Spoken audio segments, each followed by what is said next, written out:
welcome back to RC Workshop. So today we are going to be talking about the update, what's been happening in the model collection and why there ain't been a video for a month. Can't believe it's been a month.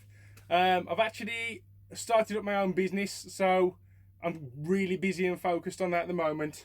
RC, to be honest, has just took a bit of a back step. Still there, still working on them when I can, but video footage and things like that, I'm focusing on videos and YouTube ain't been number one. It's been all about my business that I'm setting up. So where should we start anyway? There's things in the background that you'll notice that you think, is that the one he was working on? So let's just start with the one I was working on, shall we? This is the green rock racer that I was building, the cage build. This has changed a lot since you last saw it on the previous videos. If you go check them out on the channel, this has actually now been converted to clod axles.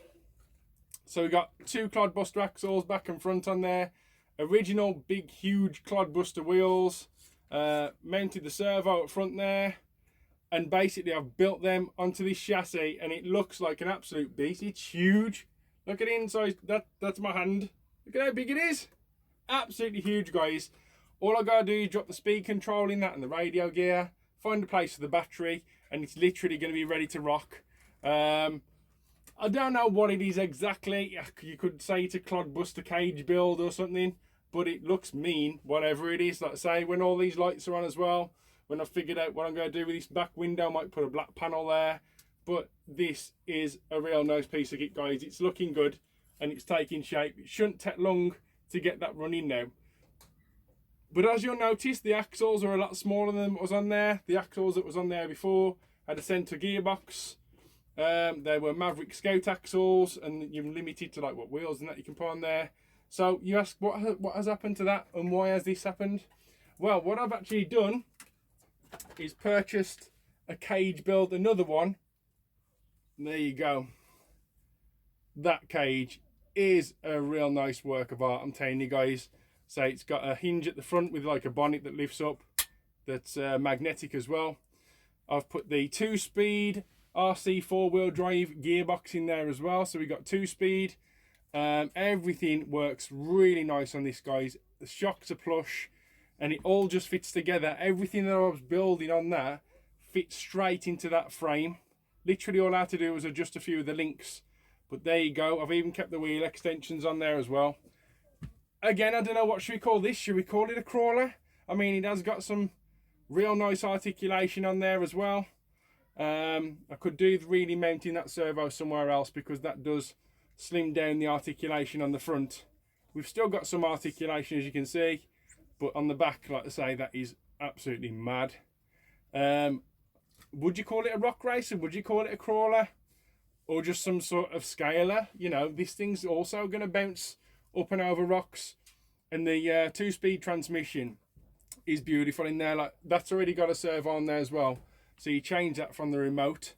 So as you're going along, you want to hit first gear, flick a switch third channel on the remote, drops down to first gear. You want a bit more speed, drop it up to second gear, and it flies along the path. It's really nice, guys. This one is actually up and running. I've already ran this around the house and everything else. It's not been outside yet. There's things I want to do to it, like I say, these gold rims on the wheels have still got to come off and go all black. Might try and put a few panels inside. All the electrics are waterproofed. I've waterproofed the receiver as well with a good old balloon trick. Like I say, that is really nice, the fact that that lifts up. And what this lifts up for is, I'm not sure if this battery's going to fit, but you've got 2-cell LiPo here. Move the wires out of the way. You drop that in and then pull down the hood over the top of it. And your LiPo's all in there, and the weight again is all over the front wheels to help it pull up and over everything. It's a real smart chassis, guys. Like I say, this thing is going to have a winch on there as well, but when I've got time, the winch has actually been ordered and delivered. But I'm well happy with the way that's turned out.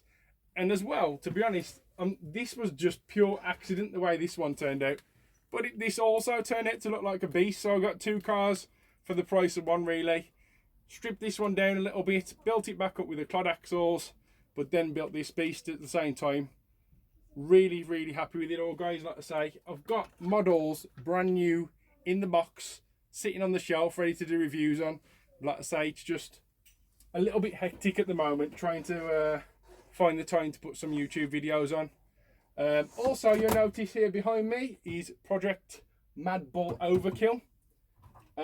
This has had a fair bit more done to it since as well. Still wait, I've got a speed control and motor and servo to drop in there as well.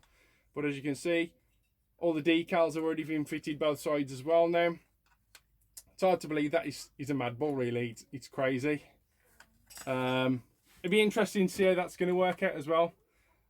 I've got something with green and black trucks, obviously. Green, black everywhere.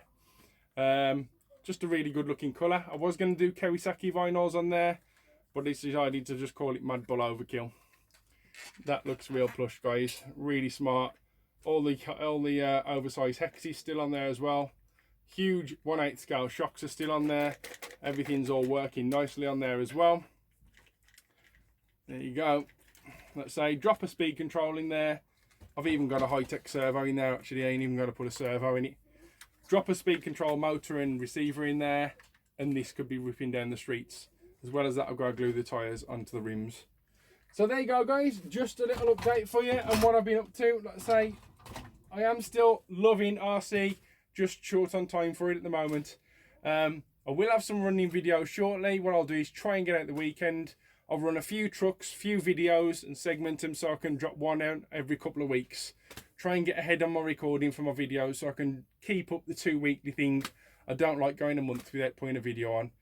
But anyway, guys, as always, please rate, comment and subscribe, and I'll see you on the next one. See ya.